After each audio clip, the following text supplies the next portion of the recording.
It's 7 p.m. in Ulaanbaatar. You're watching News Mongolia on MNB World. And for our top stories we have: the General Election Commission of Mongolia issues temporary membership cards to elected candidates. The newly elected Parliament of Mongolia convened for its first session. Mongolian parliamentary elections highlight need for further electoral reforms. For other news, stay tuned.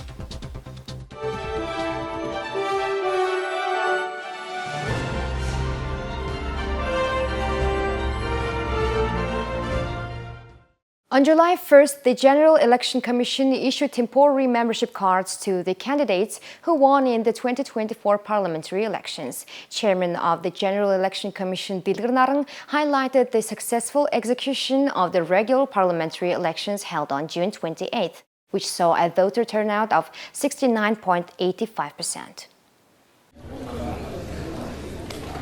These elections were notable for being the first to elect 126 members using a combined system following the recent amendment to the Constitution of Mongolia.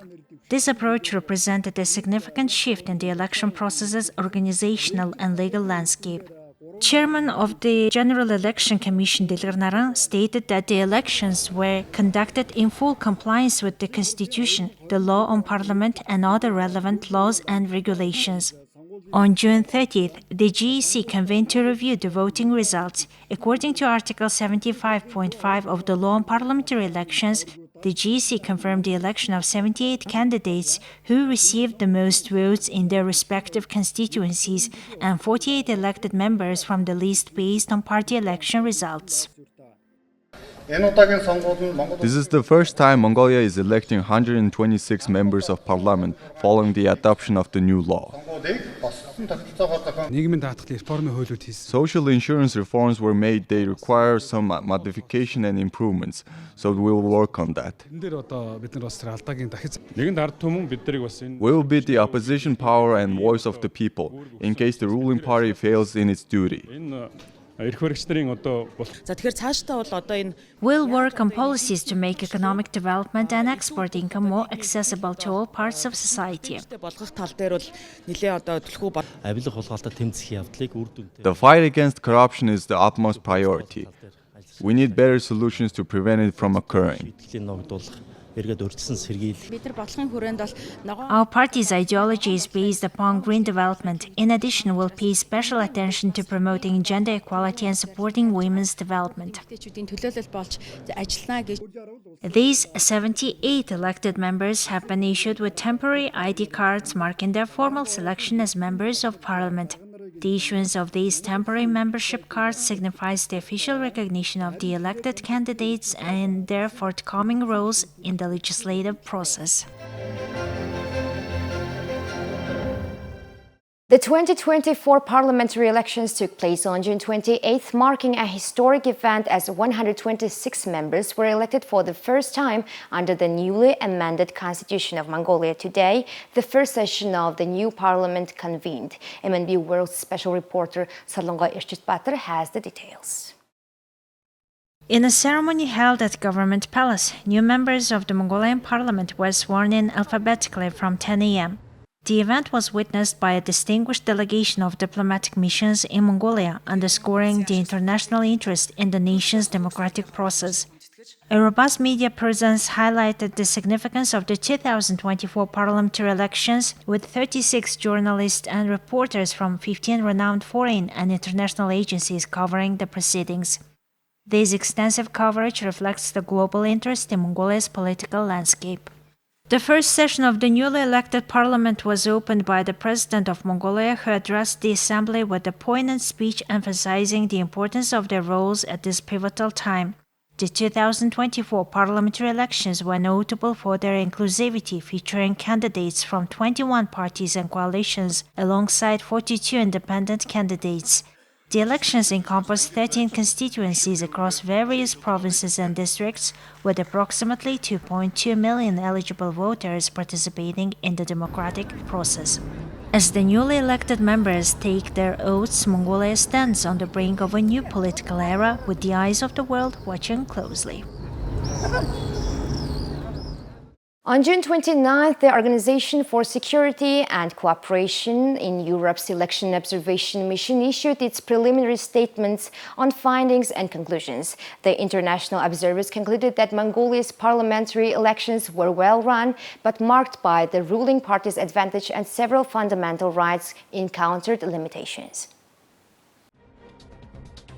An efficient organization and free campaigning marked the recent parliamentary elections in Mongolia, though international observers raised concerns about fairness and competitiveness. The joint observation mission from the OSCE Office for Democratic Institutions and Human Rights and the European Parliament commended the technical aspects of the election while highlighting significant areas for improvement to ensure a level playing field for all candidates. According to the statement from the observers, the elections held on June 28 showcased the legal framework capable of supporting democratic processes. However, they emphasized that further reforms are necessary to safeguard fundamental rights and freedoms fully. Notably, changes to the Constitution in May 2023 aimed to enhance the strength and diversity of Parliament. Despite these amendments, many long-standing ODIHR recommendations remain unaddressed. Ambassador Jennifer Brush, head of the ODIHR Election Observation Mission, praised the new election legislation for increasing political plurality and the representation of women in parliament.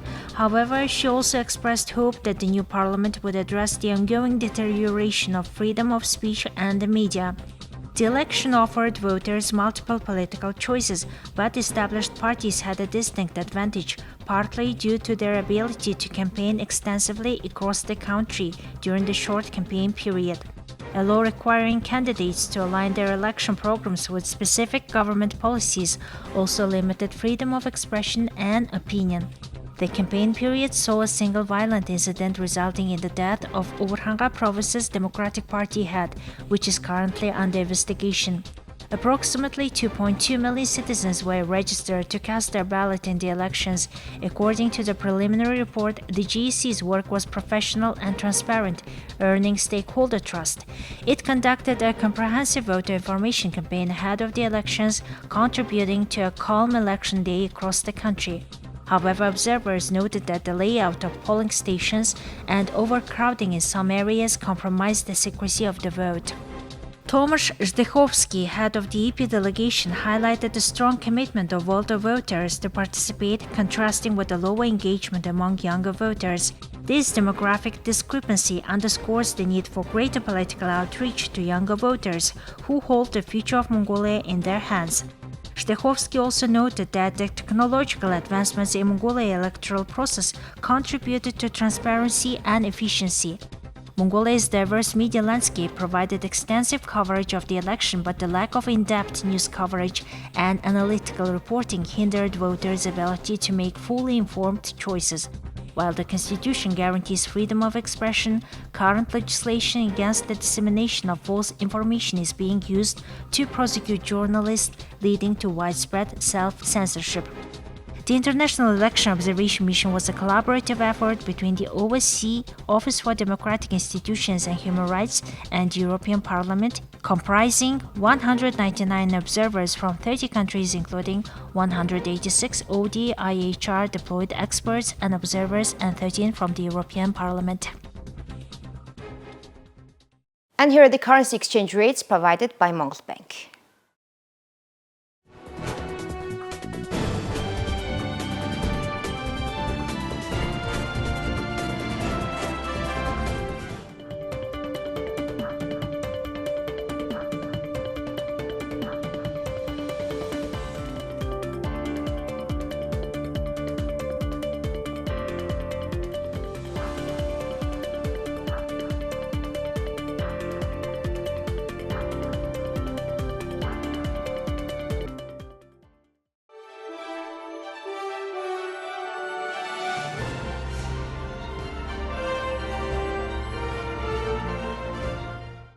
Now let's take a look at international news provided by our partner agencies.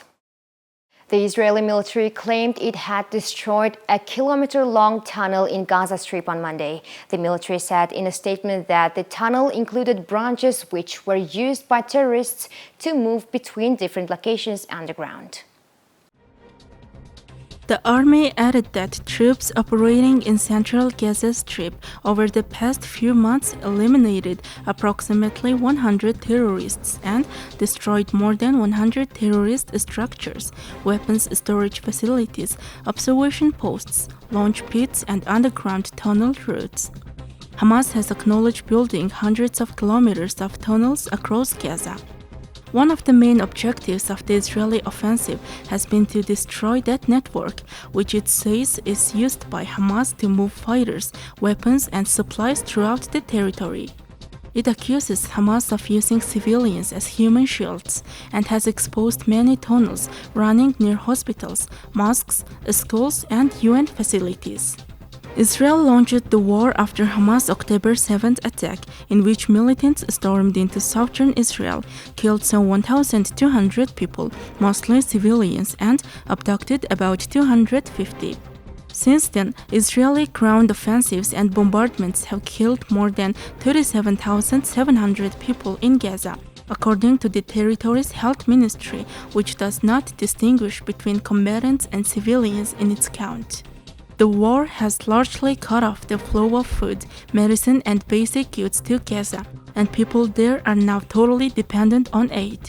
The top United Nations court has concluded there is a plausible risk of genocide in Gaza, a charge Israel strongly denies. And here's the weather forecast for the world's major cities.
Well, that's all for today. Thank you for staying with us. We'll see you on Wednesday with more stories and updates. Have a nice evening. Goodbye.